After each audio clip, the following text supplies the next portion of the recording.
Hey guys, I'm Ian. And I'm Ivy. And we are the Double I. Welcome to the show.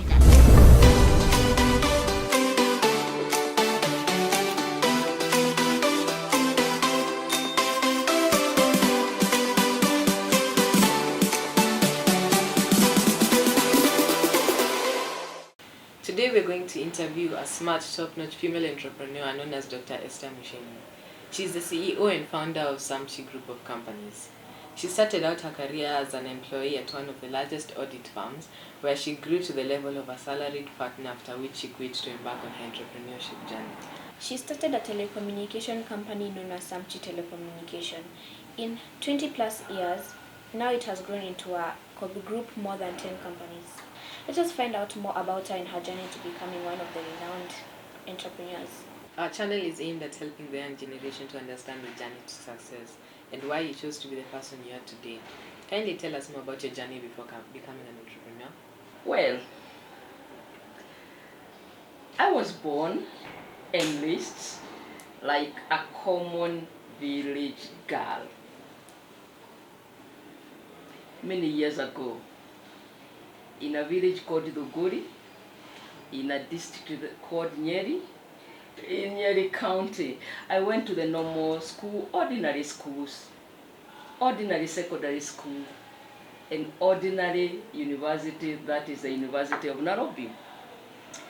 After that, having got very good grades, and for your information, I was top in my class in O levels and in A levels.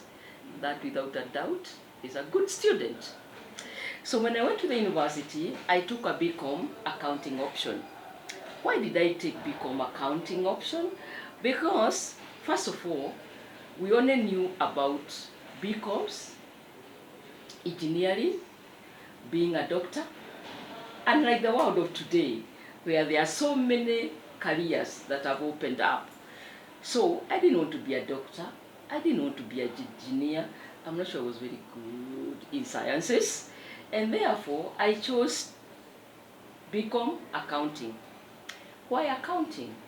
Because accounting was for the clever students. And honestly, I think that was the reason. There was no counseling. We were never told that you can do marketing as a good course or insurance. Today, if I was to go back to school, perhaps I would do marketing. Now that I realize in the world of entrepreneurship, there is a lot of marketing that you need to understand. I did my BCom accounting option for 3 years. Then it was 3 years. Today I understand it goes for 4 years. We did it for 3 years. I came out with a BCom accounting option after second. Honestly, I don't know why I never got first class. And after that, I tarmacked like any other person. I visited many offices trying to get an opportunity. I dropped my CV in many offices. But because I had done relatively well, audit firms used to take people from the university who have done very well. And it's on the basis of my having done well that I was recruited in one of the top 4 audit firms. I started as an audit trainee. I pushed myself hard by working hard and doing my studies and passing my exams, to the point that by the time I quit, I was a salaried partner. Why did I quit? Because all along, I believed in my greatness, and I believed in taking charge of my life and my destiny and my inheritance. And so I wanted to become a profit sharing partner in the audit firm. And for 3 years, I kept on pushing and desiring it, but it never came. I never understood the reasons why. But then, at one point, I then decided and told myself, nobody should be in charge of my life. I called myself back, took my life back, and did what I needed to do at that particular moment. And what I needed to do at that particular moment is to quit my career at that point and decide and agree with myself what I wanted to do next. And what I wanted to do next was to pursue my greatness. And I confirmed to myself that the way I needed to get into my greatness was becoming an entrepreneur in charge of my life. And that's what I did. And that's my life before I became an entrepreneur. What do you attribute your success to? Well, what do I attribute my success to? The one thing I want to be grateful is that I was brought up well. My father was a disciplinarian in the real sense of the word. As a young girl, for example, we never had the luxury of coming home after 6. And if by any chance he found you on the road talking to the so-called boys, you'll be disciplined and slapped on the road and told to run home and go and sleep, sometimes without food. So, discipline is an important aspect of success. And you cannot just wait until you are old to cultivate the science or the art of discipline. Even at a very young age, you must agree with yourself to work on discipline. Sometimes I dare say that even when a child is in the stomach, there is a level of discipline that is required. This particularly would be applicable to the mother. If the mother is smoking and drinking, even that child might become an indisciplined child as far as smoking and drinking is concerned. This is not scientific. I'm just holding a conversation. Once the child becomes a young adult, there's also a level of discipline that actually determines your success in the future. If, for example, you want to become a doctor at some point, or an engineer at some point, you have to learn to work hard on your sciences. Because if you don't work hard on your sciences, surely, how do you intend to become a doctor, an engineer, at the later part of your life? So there is an element of working hard, there is an element of discipline, there is an element of sacrifice.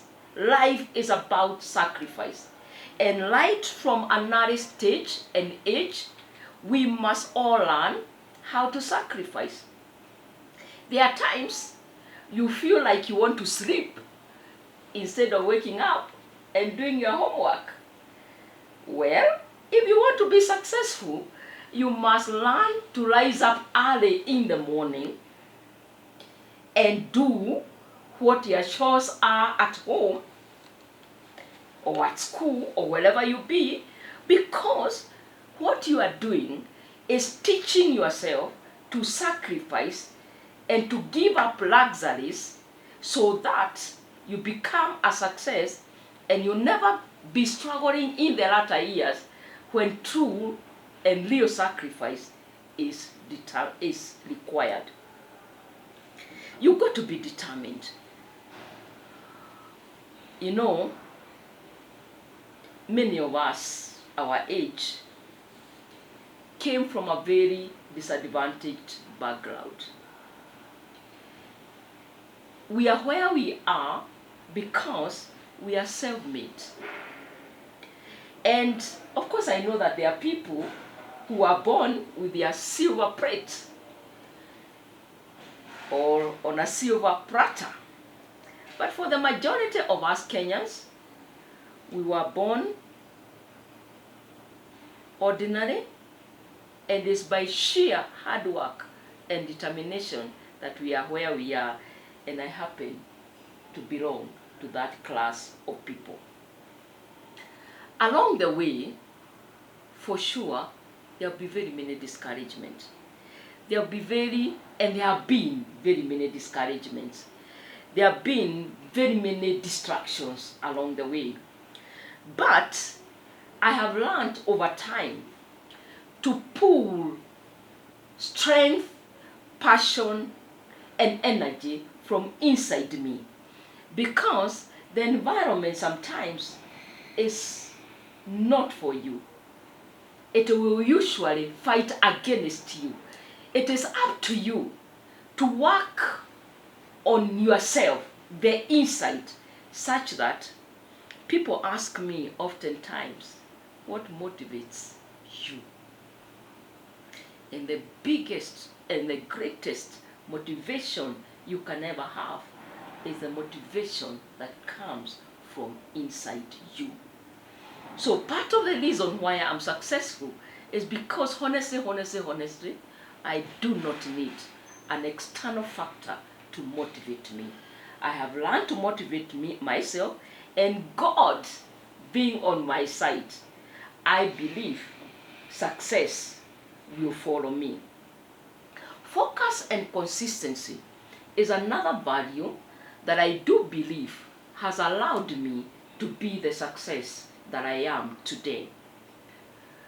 When I start on assignment, I never give up on it until it is done. In fact, as late as yesterday, I said in one of my Facebook posts, it is never done until it is finished. And that is one of the things I believe in.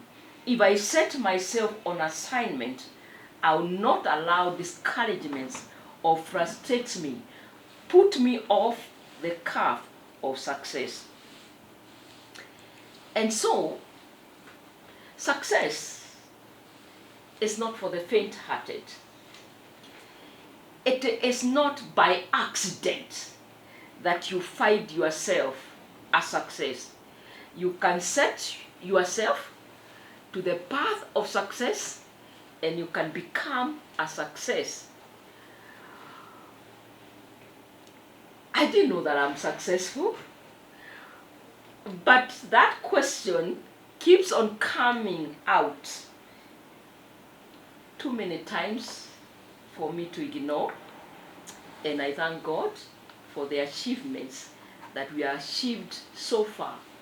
And I still believe there is a lot more that we will achieve way forward. And until you get to your grave, there is always work to be done. How can you describe your employment and entrepreneurship journey? Is there a difference between the two? Is there a difference between the two?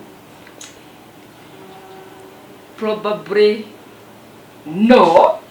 And people will wonder why my answer is no. I often tell my people, I often tell my workers, the people who work for me, that I do not teach and I do not know how to teach people to become employees. But I know how to teach people to become entrepreneurs. There is what we call, and it's one of our values, spirit of entrepreneurship. Who is an entrepreneur? Let's define that so that you can understand the context of my answer. An entrepreneur is that person who identifies a problem in a society and decides to give a solution to that problem. Then what does that entrepreneur then do? He or she brings and puts her resources together, takes a risk so that they can release a solution to the problem they have identified in the society. So, even an employer, even an employee, therefore, must have and work with a spirit of entrepreneurship. Let me explain further. That person who is an employee must be able to identify the problem that is in that company or in the society or in that department. Is that so? Yes. Once they identify the problems that are in their department, they need to bring the resources together, the team together, the working capital, for example, to give a solution to the problem, isn't it? Yes. In the process of so doing, are they taking risks? The answer is yes. Therefore, from a human perspective, this is what I believe in.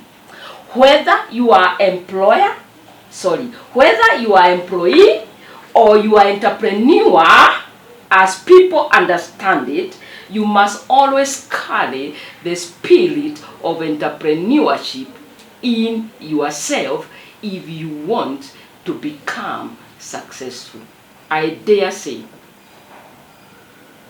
entrepreneurship was created by God.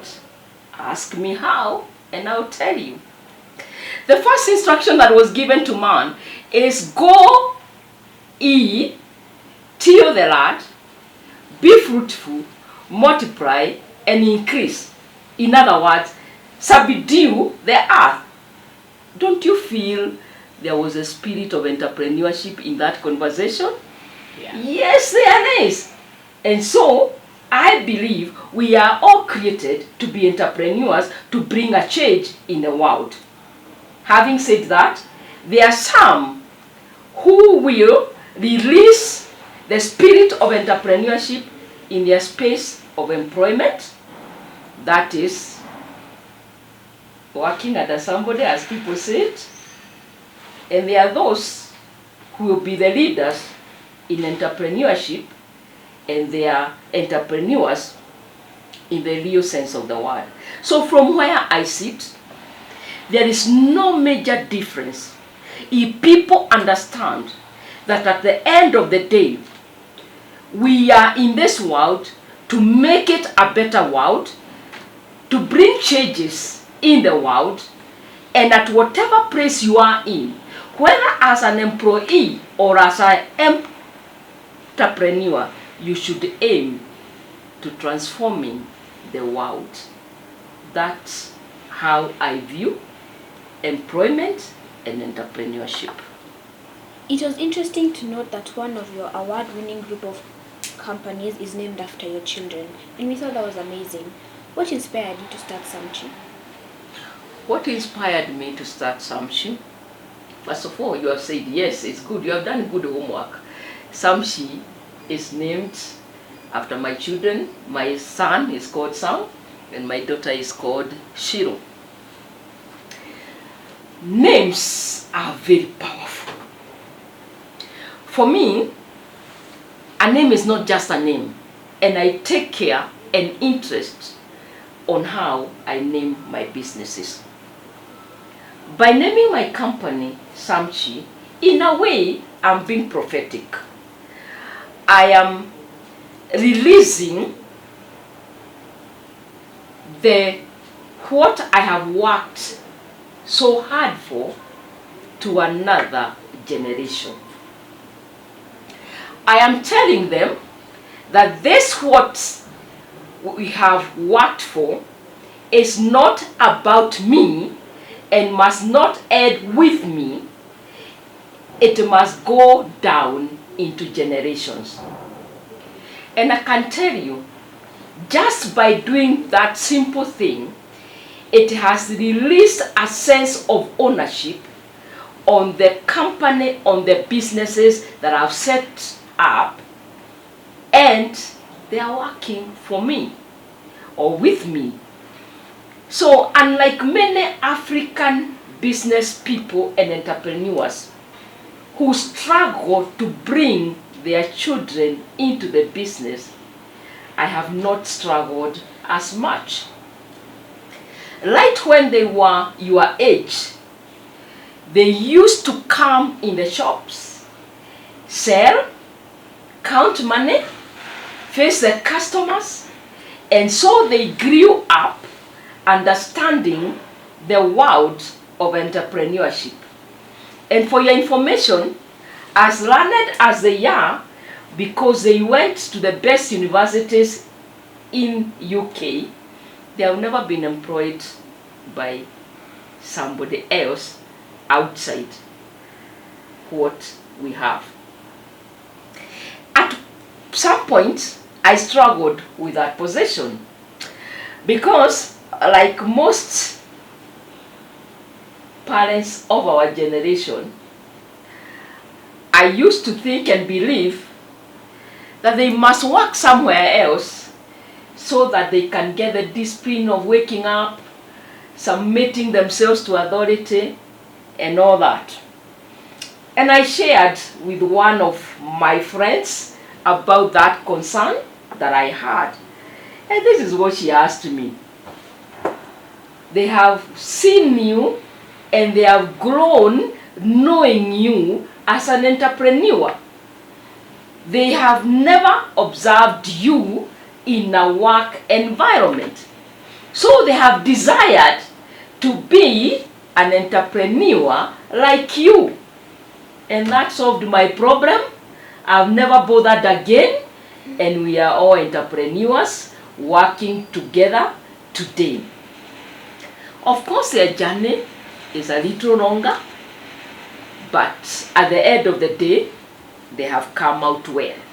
So, what inspired me to start Samchi Telecom? Remember, I told you at the beginning of this conversation that I'm very driven by believing in my greatness. So, when I quit my career path as a profit sharing partner, is because I felt like somebody is putting a major block on my journey to my greatness. And so I decided, let me go and seek my greatness elsewhere. And to be honest, getting into telecommunication was a case of being at the right place at the right time. And so when telecommunication opened in this country, I recognized it as an opportunity that if I utilize well, would usher me to the greatness that I so much desired in my heart. And that's how I started Samchi Telecom those many years down the line. I am glad that it has grown to over 60 branches today. And in the telecommunication, we have 4 companies, and we have another probably 7 companies, all invested in different sectors of the economy. And that's who we are, and that's why we started Samchi Telecom, like an accident, by pursuing it and focusing it and building it to what it is today. How did you come up with the ideas and choose the sectors you wanted to invest in, like the problems that you solved? That's interesting. I told you earlier on, sometimes we wonder who guided us to become who we are. Unlike the generation of today, who really believe in mentors, being guided, etc. By the way, I think that is overrated, and yet it is important. We, how do I put this one? Somehow we observed the environment we were operating in.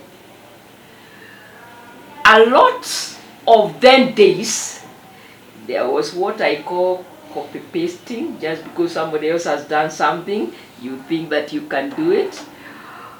However, as I sat on my desk those very many years ago, I would draw circles and I would tell myself, now I am in telecommunication, but in the future, I want to be in finance sector. And the reason why I wanted to be in finance sector is because I thought you cannot be rich and not be in the money sector. Whether it's the truth or not, at least it motivated me to wanting being in the finance sector, and that's the reason why we have Samchi Credit. Then, the second circle I would draw is that I want to be in hospitality. To be honest, I'm not sure I even understood what hospitality was all about. I didn't even know whether it's a hospital or what it was. But by observation, you could feel and sense, I want to be in hospitality industry. Have I realized that dream? Yes. We have a hotel called After 40 and many other companies in the hospitality industry. Then, I could observe some rich men and they were in real estate. And so, I desired to be in real estate. And so, I could tell myself, one day, I'll be in real estate. And so, when I started getting little money, I started buying some little land somewhere. Kahawa, Dani, Komorok. Some of them I don't even know where they are today because I'm sure the prices have changed dramatically. And I invested to the extent I could afford. Not I've said, to the extent I could afford. If I had 50,000, I could look for a plot that cost 50,000. Like Kahawa Sukari costed me 50,000. Wedani costed me 90,000. Today I'm sure you know it's a lot of money, the value is very big. And slowly, little by little, I built my real estate to the extent that today we have 3 properties in city center and a lot more in the outskirts of the city center. Then I used to say, I also want to be in agriculture and manufacturing. Remember, I'm still drawing circles at that point. I'm planning into the future. You get what I mean? It's costed me 20 years to get, 20 years plus to get where I am today. And then, at one point, I'd even given up of ever getting into agriculture. Then all of a sudden, there is such an interest, a serious interest in agriculture. For example, do you know 65% of the Arab world is in Africa? And because of that, Africa will feed the world. And so if you are an African and you are in Africa, controlling 65% of the Arab world, why shouldn't you engage yourself in agriculture? If we don't, people from outside will come and do it. And I'm glad that the young people are beginning to embrace agriculture as a way of breaking the vicious circle of poverty. However, we cannot continue doing it in the traditional way. We must bring technology and stop relying so much on nature, and that's important. Then I knew I wanted to be in manufacturing. To be honest, that one is still in the kitchen. I don't know how we are going to realize it, but I'm sure I will. And even if it's not realized in my generation, I think my legacy has clarity as far as my generation, my future generation is concerned, and I believe that one day it will become. So, at the end of the day, it was actually about internalizing way before of some of the things I would want to engage in. And so when the opportunity did come, my mind was already prepared and set. And so because of that, I was able to see the opportunity a lot faster and a lot easier than people who are struggling or were struggling with what they would want to become. And so it is important to start dreaming very early in life. We are not saying that all your dreams will come true, but there's nothing wrong in dreaming. So if you want to dream that one day you want to become the president of America, I don't know how you become a citizen there, but start dreaming. One day it will and it can and it can become. Are we together? And so I love what you are doing, honestly. It's a talent you are using and using it well. It may look very simple, but imagine it will open great doors for you in the future. So are we agreed that we start dreaming and we continue dreaming? Yes. Will you start dreaming and continue dreaming? Absolutely. Absolutely.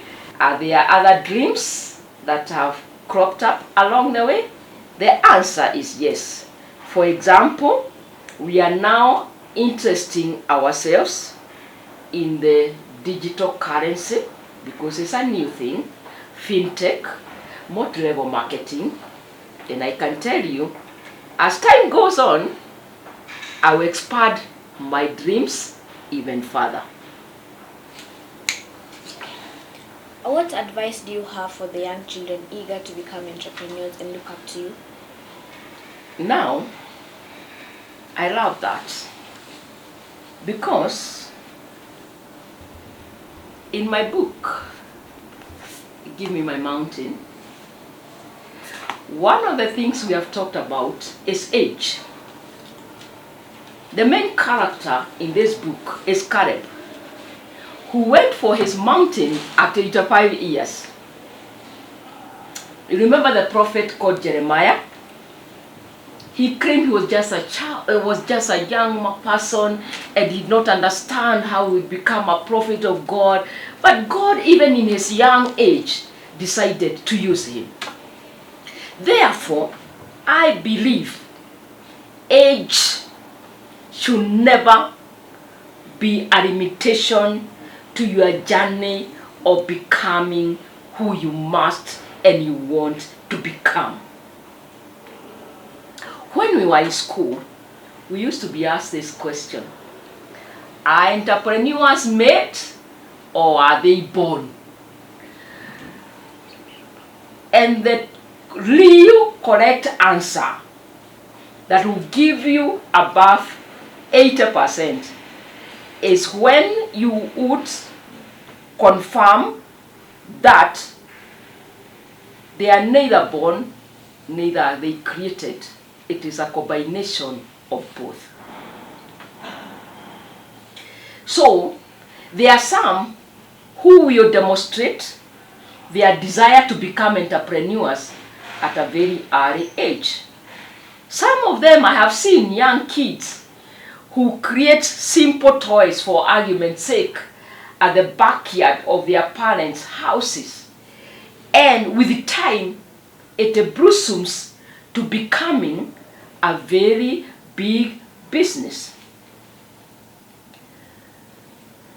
Having said that, I think it's very important to excel at what you are doing at every particular time and at the right age. If you are in school, please work so hard and deliver good grades to your parents, if not to yourself, because it is important to excel in school. When you are, let's say, in a church, are you demonstrating and showing the leadership skills? Because those leadership skills will become very important in your journey to becoming an entrepreneur. In other words, at that very stage, you need to build confidence You remember we talked about the sacrifices? And all those, you need to work on them at a very young age. Of course, always remember, and this can be a small limitation, that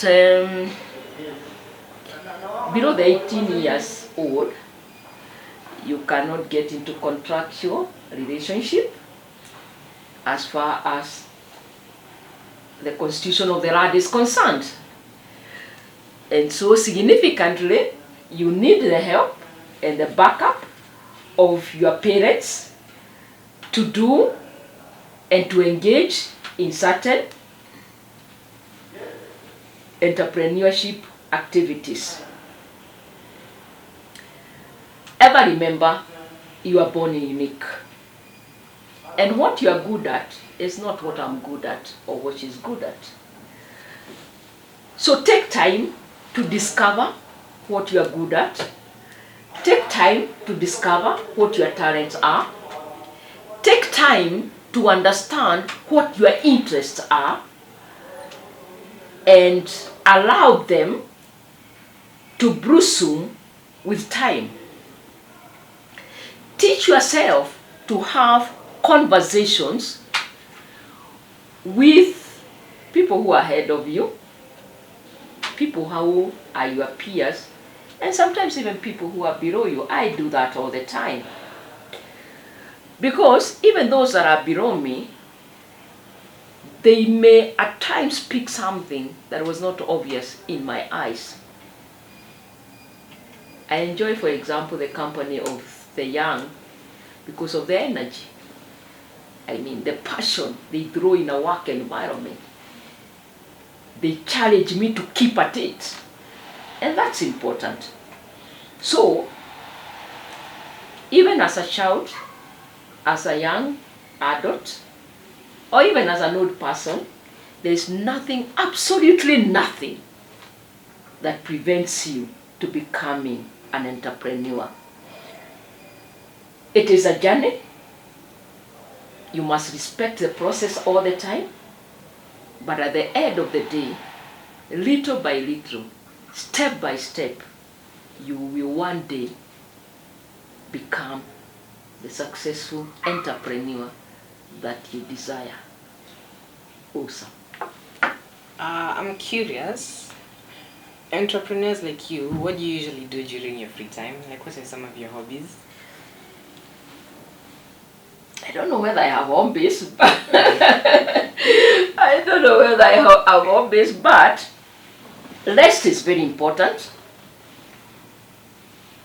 And work without play makes Jack a dull boy, isn't it? So it is important to find the things that make you relax.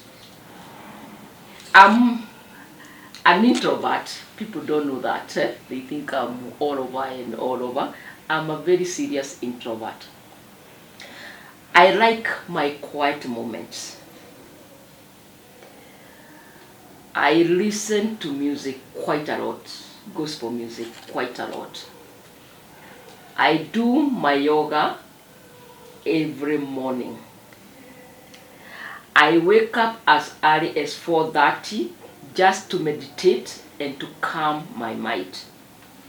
Once in a while, I look for friends and we sit around the table. Oh, by the way, I like laughing, so I laugh a lot. Esther without laughing is not Esther. So sometimes I will just have my friends around me and we'll just chat and have fun.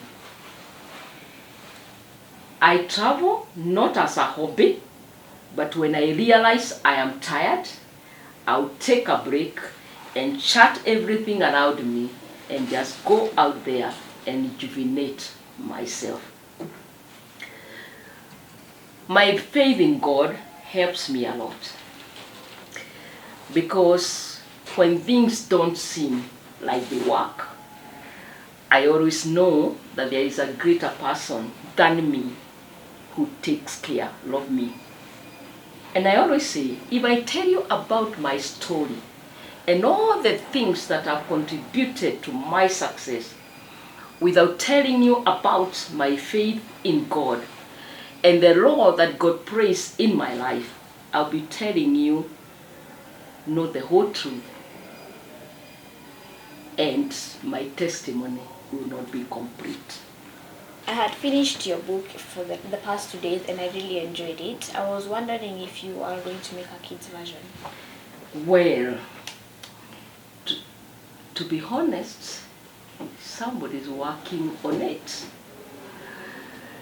Only that I realized I wouldn't do it myself, and I wanted somebody who understands. Was it the youth? Was it the youth? It was a youth. Youth are children. I think the one we have worked on is a youth, and it's a good challenge that you have talked about the child fashion. I'll think about that. However, and it's good you got and you perceived that, because what we talk about in Give Me My Mountain is about things can be applied at whatever stage, whatever career you are in. So the challenge you are throwing to me is just being able to identify those values and putting them at the level of the. Or do you want to work on it? I could. Absolutely. Deal. What inspires your fashion sense?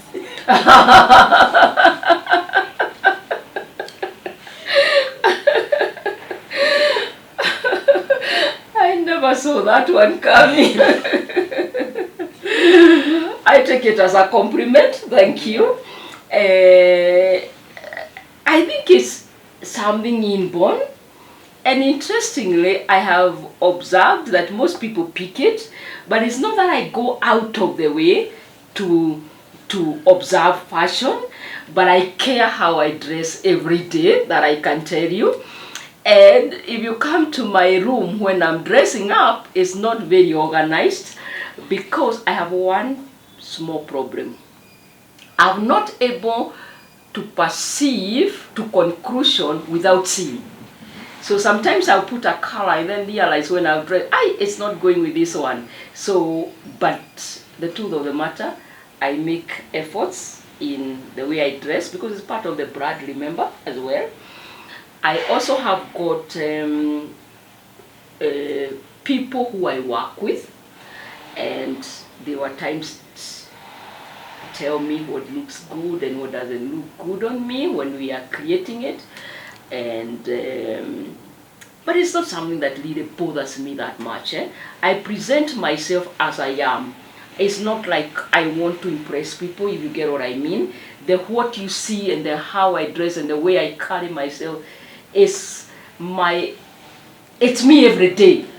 You get what I mean? Yeah. It's not me going out of the way to do a photo shoot so that I can look. It's me every day, and I love it that way. Maybe it's a gift. And there are people who have challenged me that I should open a fashion line, and I usually say that's how businesses are backed. And I think it will be interesting, because I think it's something easy in me. You get what I mean? It's something easy with me. Even if there was no money, I think it's, you know, the thing you asked about hobbies. It's something that you do like a hobby. Even if it's not making lots of money, you are enjoying what you are doing. Then I've also realized something which I didn't know when I was growing up. I realized I am a creative. I'll tell you what I mean. I'm an art person. I'm not a science person. I did well in the science subjects, but I'm not a science person. You can't put me on the lab to do those science things. I enjoy when I am doing people things. When I'm doing things that make people happy. So even when I wrote my book, as much as there is not much money, let me put it that way. It's something I enjoy. I feel like it's the greatest thing I have given to society. And honestly, that's how I feel. Because when people read the book and they tell me it has transformed their lives, it has changed the way they look at businesses, it has changed the way they look at their families, it seems to give me much more satisfaction than even the money that I make in the business. So I enjoy that. And you see how I'm discovering that I'm more of a creative, I'm more of a human person, etc. Yeah. We'd like to thank you for having us here and for giving us your time. Yeah, I would love interacting with you more. I enjoyed every bit of this interview, and I look forward to having many, many more with you. Thank you so much for coming too. Thank Thank you. Yeah.